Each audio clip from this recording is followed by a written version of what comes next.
Welcome friends, প্রত্যেকে স্বাগত আমাদের ইউটিউব চ্যানেলে। যে সমস্ত ভিউয়ার্সরা প্রথমবার চ্যানেলটি দেখছেন তারা অবশ্যই চ্যানেলটিকে সাবস্ক্রাইব করে দেবেন এবং চ্যানেলের পাশে থেকে বেল আইকনটি প্রেস করবেন, যাতে এই ধরনের খবরাখবর সবচেয়ে আগে সবচেয়ে দ্রুত আপনাদের কাছে পৌঁছেই যায়। তো আজকে যে বিষয় নিয়ে কথা বলবো সেটা হচ্ছে স্কুল সার্ভিস কমিশনের যে 26,000 চাকরি বাতিল মামলা মহামান্য সুপ্রিম কোর্টে। আপনারা প্রত্যেকেই জানেন যে আজকে মেগা শুনানি হচ্ছে এবং সেক্ষেত্রে পশ্চিমবঙ্গের বেশ কিছু বামপন্থী আইনজীবী তারা সওয়াল জবাব করেছেন। তো আমরাও একজন আইনজীবীর সাথে কথাবার্তা বলেছিলাম, যিনি একদম হিয়ারিংয়ের শেষ পর্যন্ত তিনি আর্গুমেন্ট করেছেন। তো গোটা বিষয়টা কি আছে, গোটা বিষয়টা সেই কথোপকথনটাই তুলে ধরবো এবং আপনাদের এর আগের যে ভিডিওটা করেছিলাম স্কুল সার্ভিস কমিশন নিয়ে, যে পয়েন্টে ডট আমরা দাঁড়িয়েছিলাম 7 নম্বর পয়েন্ট, আজকে কোথাও গিয়ে সেই 7 নম্বর পয়েন্টে কিন্তু দেখুন চারিদিকে তোলপাড় পড়ে গেছে এবং পরবর্তী দিন 10 তারিখ বেলা 2টোর সময় যে হিয়ারিং হবে তাতে করে কনক্লুড করে দেবে। পরের দিন হয়তো সিবিআই বা অনেকে হয়তো বলবেন সেক্ষেত্রে। তো বিষয়টা হচ্ছে খুব সিম্পল, যেটা আমাদের মনে হচ্ছে আমরা সেই স্ট্যান্ড এখনও স্টিল না দাঁড়িয়ে আছি এবং যারা গত দিনের ভিডিওটা দেখেনি তারা দেখে নেবেন। যে 7টি পয়েন্ট আমরা বলেছিলাম যে বাতিল হবে না, 7 নম্বর পয়েন্ট যেটা এসছে সেই পয়েন্টটা আজকে রীতিমতন ভয়ঙ্কর অবস্থা তুলে দিয়েছে। তো সেখান থেকে সেগ্রিগেশন সম্ভব কি সম্ভব না, গোটা বিষয়টা অ্যাডভোকেট ফিরদৌস শামীম বাবু যিনি আজকে আর্গুমেন্ট করেছেন মহামান্য সুপ্রিম কোর্টে প্রধান বিচারপতি, সেক্ষেত্রে খুব প্লিজড হয়ে ব্যাপারটাকে শুনেছেন। কারণ এইরকম শুনানির আগে হয়তো মেবি হয়নি, কারণ এতটা ক্ল্যারিটি কারো আর্গুমেন্টের মধ্যে ছিল না। তো গোটা বিষয়টা অ্যাডভোকেট ফিরদৌস শামীম বাবুর মুখ থেকে শুনে নিন যে কি হতে চলেছে বা কি হবে বলে তিনি মনে করছেন। স্যার, আজকে মহামান্য সুপ্রিম কোর্টে যে স্কুল সার্ভিসের যে 26,000 চাকরি বাতিল মামলা ছিল, আজকে আপনি শুনানি পর্বে আপনিও সওয়াল জবাব করেছেন। তো এই মামলার গতি প্রকৃতি আজকে কোন দিকে গড়ালো?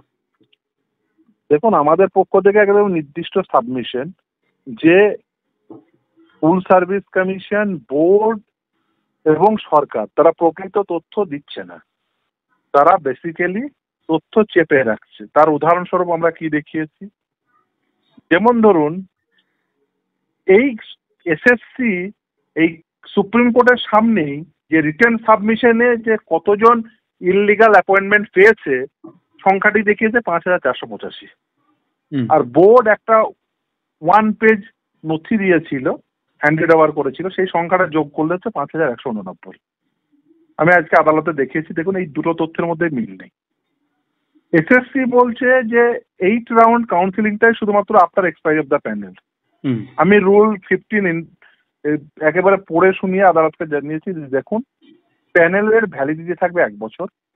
তাহলে যেদিন থেকে প্যানেল পাবলিশড হলো সেদিন থেকে 1 বছর।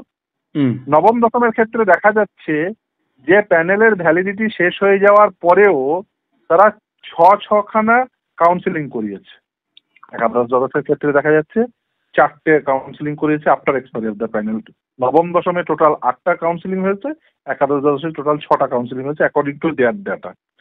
অথচ তারা বলছে শুধুমাত্র 8 ফেজ কাউন্সিলিংটাই শুধুমাত্র after expiry of the panel. 8 phase কেন হবে? সেকেন্ড রাউন্ডের পর থেকে যত হয়েছে সব এক্সপায়ারি অফ দ্য প্যানেল। অর্থাৎ তথ্য সঠিক দিচ্ছে না। Interview list, merit list, panel, waiting list definition আছে, রুলসে বলা আছে। তারা অ্যাকর্ডিং টু দ্য ডেফিনেশন যে ইন্টারভিউ লিস্ট প্রকাশ করা উচিত প্রকাশ করেনি। আজকে আদালত ইভেন জানতেও চান এসএসসির আইনজীবীর কাছে যে আপনারা কি প্রকাশ করেছেন। তিনি বলেন 1-to-1 কমিউনিকেশন। আমরা সেটাও দেখেছি, 1-to-1 কমিউনিকেশনে সেখানেও মার্কস প্রকাশ নেই। তো এই নিয়োগ প্রক্রিয়াটি টোটাল 100 নম্বরের, তার মধ্যে রিটেন এক্সামিনেশন 55, 35 হচ্ছে একাডেমিক কোয়ালিফিকেশন এবং প্রফেশনাল কোয়ালিফিকেশনের জন্য বরাদ্দকৃত মার্ক, 10 নম্বর ইন্টারভিউ। 55-র মধ্যে যদি এই ম্যানিপুলেশন হয়ে থাকে, ওই মাসে 0 বাড়িয়ে 53 করা হয়েছে, তাহলে এই নিয়োগ প্রক্রিয়া কি করে আপনি বলবেন যে স্বচ্ছ? তারপরে তাদের যেমন বারবার অপরচুনিটি দেওয়া হলো, তারা কখনোই সঠিক তথ্য আদালতের সামনে রাখছে না। ইভেন মহামান্য সুপ্রিম কোর্টের সামনেও আজকের দিনে দাঁড়িয়েও যে তথ্য দিচ্ছে, মানে এর আগের দিন যে তথ্য দিয়েছে, সেগুলোতেও দুটো সংস্থার মধ্যে তথ্যের কোনো মিল নেই। তাহলে কারা কারা ইললিগাল ওয়েতে অ্যাপয়েন্টমেন্ট পেয়েছে, সেই ব্যক্তিগুলো কারা এখনো পর্যন্ত আইডেন্টিফাই হলো না। তাদের বারবার অপরচুনিটি দিয়েছে কলকাতা হাইকোর্ট, বারবার অপরচুনিটি দিয়েছে এসএসসিকে বারবার অপরচুনিটি দিয়েছে সুপ্রিম কোর্ট।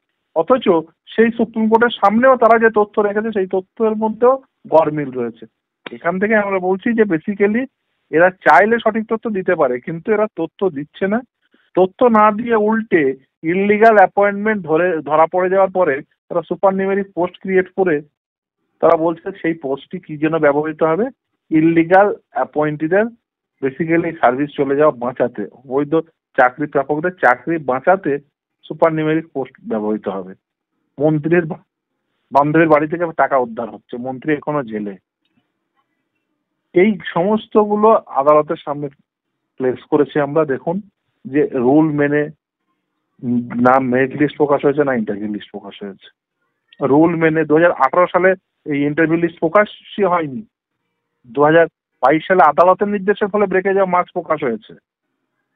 আপনি এই রেশিও যে 1:1.4 রেশিও মানে কি, আদালতকে আমি বলেছি তুমি কি করে রেশিও পাবে?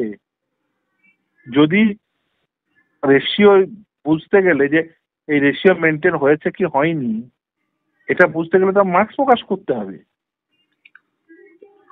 যে লাস্ট ক্যান্ডিডেট জন্য কনসিডারেশনে যে সিমিলার মার্কস পেয়েছে কিনা, কে কত মার্কস পেয়েছে কেউ কিচ্ছু জানে না। আর আমি রিপিটিশন ততক্ষণ পর্যন্ত ফাইল করতে পারবো না যতক্ষণ পর্যন্ত না আমার কাছে মানে প্রকৃত তথ্য হবে যে আমি একজন ডিজার্ভিং ক্যান্ডিডেট আনডিজার্ভিং ক্যান্ডিডেটের অ্যাপয়েন্টমেন্ট পেয়েছে। আমি তো একজন আর্টিকেল 12 অথরিটিকে প্রথমেই যে মার্কস প্রকাশ করেনি বলে অবিশ্বাস করব। যে কোনো আর্টিকেল 12 অথরিটিকে মানুষ বিশ্বাস করবে, যে নিয়োগকারী সংস্থা নিয়োগ করছে, এসএসসি হোক সে পিএসসি হোক, তাকে বিশ্বাস করবে, সেটাই স্বাভাবিক। সেই জন্যই তো ছেলেমেয়েরা বিশ্বাস করেই তো পরীক্ষায় বসে। কিন্তু তারা যে বিশ্বাসের পাত্র হয়ে উঠছে না সেটা অন্তত পরিষ্কার হয়ে গেছে। আচ্ছা, এই যে ধরুন গোটা আমরা তো এটার সাথে ওয়াকিবল না, ধরুন সিঙ্গেল বেঞ্চ ডিভিশন বেঞ্চ কি হচ্ছে কি না হচ্ছে মোটামুটি গোটা পশ্চিমবঙ্গে সবাই জানে যে দুর্নীতি একটা হচ্ছে, এটা প্রমাণিত, যা তথ্য প্রমাণ আপনাদের হাতে আছে প্রমাণিত। কিন্তু বিষয় যেটা দাঁড়াচ্ছে যে এর মধ্যে আপনি তো স্বীকার করবেন যে কিছু ভালো ক্যান্ডিডেট তো অবশ্যই আছে যারা টাকা দেয়। অবশ্যই আমরা তো সে কথাই বলছি, সেটাই তো আইডেন্টিফাই করে দিচ্ছে না যে রুল মোতাবেক এই ব্যক্তিরা যোগ্য, রুল মোতাবেক এতদূর পর্যন্ত আমরা ঠিক করেছি, তারপরে আমরা ভুল করেছি।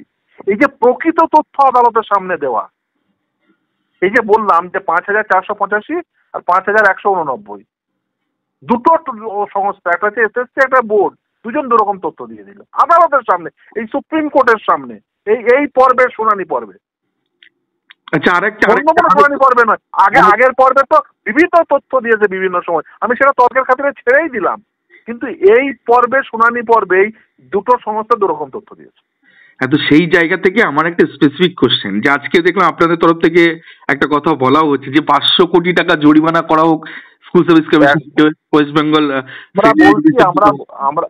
আমরা বলছি যে মিনিমাম 500 কোটি টাকা করে এক একজনকে জরিমানা করা হোক।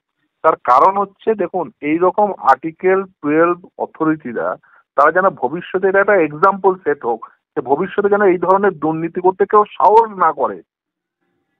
তার কারণ হচ্ছে এরা যদি ধরুন এসএসসি দুর্নীতি করছে, অনেকেই তো বলছেন যে দুর্নীতি করছে, তাহলে আমরা কেন সাবা। দেখুন, আমি মনে করি এই নিয়োগ প্রক্রিয়ায় অনেক যোগ্য শিক্ষক রয়েছে, কিন্তু সেই যোগ্য শিক্ষকদের আইডেন্টিফাই করে দিতে হবে কাকে, এসএসসি কে। শুধুমাত্র এসএসসির কয়েকজন অফিসিয়ালকে জেলে পাঠালে হবে না, তাদেরকে এমন এক্সাম্পল সেট করতে হবে যাতে ভবিষ্যতে যারা এই ধরনের দুর্নীতি করতে মানে একেবারেই অক্ষম হয়। ফলে এই ধরনের এক্সাম্পল সেট করতে হবে। তার কারণ হচ্ছে দেখুন, আপনি ভাবতে পারেন যে এসএসসির উপর দায়িত্ব ন্যস্ত আছে যে যোগ্য চাকরি প্রাপকদের তালিকা তৈরি করতে, তারা আদালতের সামনে দাঁড়িয়ে বলছে মাইলর আমি এখনো পর্যন্ত যা ওই রিট ফাইল করেছিল সেই তথ্য, সিবিআই দেওয়ার তথ্য থেকে যা বুঝছে আমার 5,485 জন ইললিগাল অ্যাপয়েন্টিজ রয়েছে। এসএসসি দাঁড়িয়ে বলবে যে আমার একজনও ইললিগাল অ্যাপয়েন্টমেন্ট নেই, সমস্ত চাকরি প্রাপকরা অ্যাকর্ডিং টু দ্য মেরিট চাকরি পেয়েছে। এটাই তো এসএসসির বলা উচিত ছিল, এটাই তো এসএসসির কাজ, যে অ্যাকর্ডিং টু দ্য মেরিট যোগ্য ব্যক্তিদের রেকমেন্ডেশন দেওয়া। তারা আজকে দাঁড়িয়ে আদালতে দাঁড়িয়ে বলছে নির্লজ্জের মতো 5,485 জন ইললিগাল অ্যাপয়েন্টিজ রয়েছে। আপনি এরপরে আর কি বলবেন? যারা যারা অন্যায় করেছে, এই ধরনের যারা ফ্রড করেছে, যারা দুর্নীতি করেছে, তাদের বিরুদ্ধে তো আপনাদের বলা উচিত যে এদের প্রত্যেককে সেই জায়গায় অন্তত সেই পরিমাণ পানিশমেন্ট বা সিআরপিসি অ্যাড করে তাদেরকে সেটা তো ক্রিমিনাল জাস্টিস ডেলিভারি সিস্টেমে ঠিক হবে। সেই জন্য আজকে দেখবেন ঠিক আছে শুনানি পর্বে বলেছে যে যদিও এটা মানে দেখুন, এটা সার্ভিস ম্যাটার। হুম। সার্ভিস ম্যাটারে তো আর মানে কে কত শাস্তি পাবে, তার যাবজ্জীবন জেল হবে নাকি ফাঁসি হবে। দেখুন, আমাদের দেশের দুর্ভাগ্য হলেও সত্য, আমাদের দেশে আইন তৈরি করে আইনসভা, মানে আপনি জনগণ নির্বাচিত করে যে যে জনপ্রতিনিধি পাঠান, তারা আইনসভার সদস্য হয়ে তারা ঠিক করেন যে দেশে কি ধরনের আইন থাকবে। দেখুন, এই হোয়াইট কলার অফেন্ডার কারা? হোয়াইট কলার অফেন্ডার হচ্ছে মন্ত্রী, নাহলে ব্যবসায়ী। এই মন্ত্রীরা তারা যখন নিজেরাই দুর্নীতি করে, এই দুর্নীতির শাস্তি নিশ্চিতভাবে তারা ফাঁসি রাখবে না।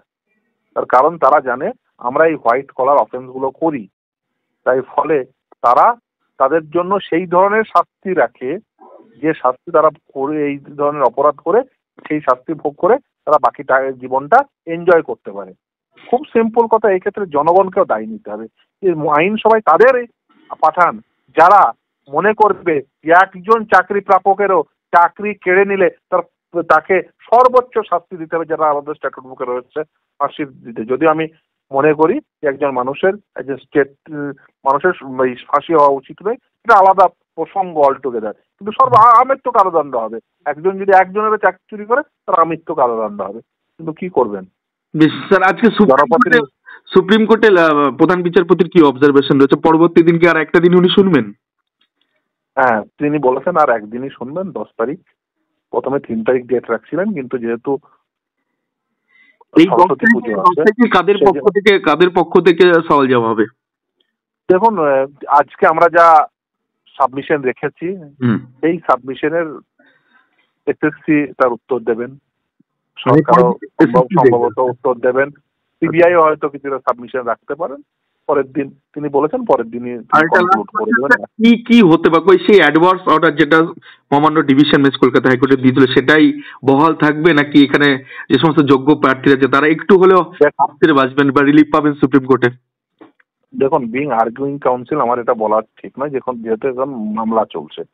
নিশ্চিতভাবেই আমরা ওয়েট করব যে কি নির্দেশ হয়, কিন্তু নিশ্চিতভাবে আমরা চাইবো যে আমাদের সংবিধান প্রদত্ত যে অধিকার, equal opportunity in public employment, যেটা মৌলিক অধিকার, সেই মৌলিক অধিকার সুরক্ষিত থাকুক, সকলে সমান সুযোগ পাক। যাতে কোনোভাবে যে মন্ত্রীকে মন্ত্রীর বান্ধবীকে টাকা দিয়েছে বলে সে অ্যাপয়েন্টমেন্ট পেয়ে যাবে, এটা আমরা চাই না। আমরা চাই যে সকলেই সমান সুযোগ পাক।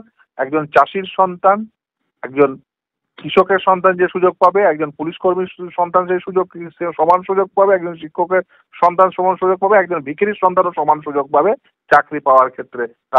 তাদের মেরিটই হবে একমাত্র মানদণ্ড। এটাই হোক, কোনোভাবেই যে মন্ত্রীকে টাকা দিয়েছে বা মন্ত্রীর মেয়ে বলে ইন্টারভিউ না দিয়েই সে চাকরি পাবে না, পাওয়া উচিত নয়। আমাদের স্পেসিফিক কথা যে ইকুয়াল অপরচুনিটি পাবলিক এমপ্লয়মেন্ট, সেটা পশ্চিমবঙ্গে এই মুহূর্তে নেই, সেটাকে পুনঃপ্রতিষ্ঠা করতে হবে। আর স্যার একটুখানি অ্যাডিশন, যারা এই প্যানেলে যোগ্য আছেন তারা অনেকে চিন্তায় আছেন কি হবে এতগুলো দিন চাকরি করার জন্য, তাদের জন্য কোনো বার্তা? দেখুন, আমার সকলে ওই যে বললাম যে এই দায়িত্ব অনেকেই হয়তো বুঝে বলছেন, অনেকে হয়তো না বুঝে বলছেন, আমি জানি না তারা কিভাবে বলছেন। নিশ্চিতভাবেই এই প্যানেলে নিশ্চিতভাবেই যোগ্য আছে, কিন্তু এই যোগ্য কে, এটা কে বলবে? আমাদের কথা যে যোগ্য কে, এটা বলতে হবে এসএসসি কে, যে এই ব্যক্তির প্রকৃত তথ্য দিয়ে, এই যে তথ্য বিকৃতি করলে হবে না বা তথ্য লুকালে হবে না, প্রকৃত তথ্য যে হ্যাঁ এই আইন মোতাবেক এই ব্যক্তিরা যোগ্য, এই ব্যক্তিরা অযোগ্য। আমি গোটা নিয়োগের যে আইন, সেই আইন ফলো করে এই ব্যক্তিদের যোগ্য পেয়েছি, এই ব্যক্তিদের অযোগ্য পেয়েছি। তারপরে যেন আমরা আর একজনকেও না দেখাতে পারি, অক্ষম হয়।